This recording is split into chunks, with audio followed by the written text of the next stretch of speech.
dulur, ojo lali nyerat supaya ora ketinggalan video sabanjure.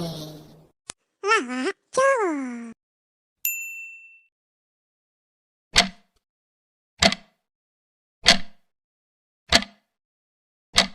Alhamdulillah wis mari.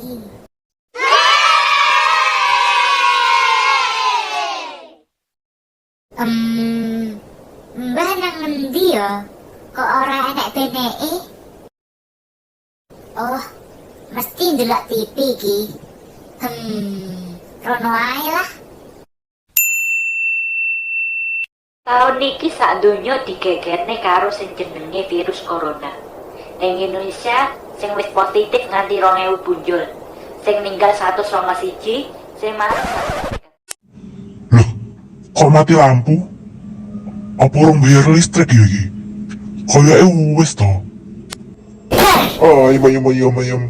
Ya Allah, ngeket ya lah. Lan pemerintah berjuang amprih ra nambah korban maneh. Mateni listriknya awakmu to, Jo. Hehehe. Iya, Mbah. Sampeyan ndelok apa lho? Iki lho, ndelok berita corona ki lho.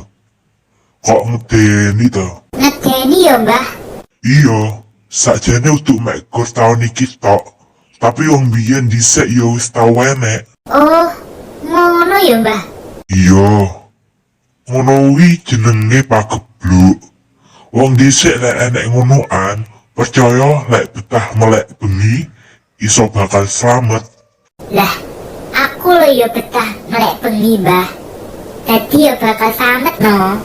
Iya, lek awakmu betah melek bengi mergo Mobile Legend, untuk cilaka mergo corona. Motomu malah tansaya ngeblur. Hehehe. Ya saiki sing penting ya iku donga dinungo wae.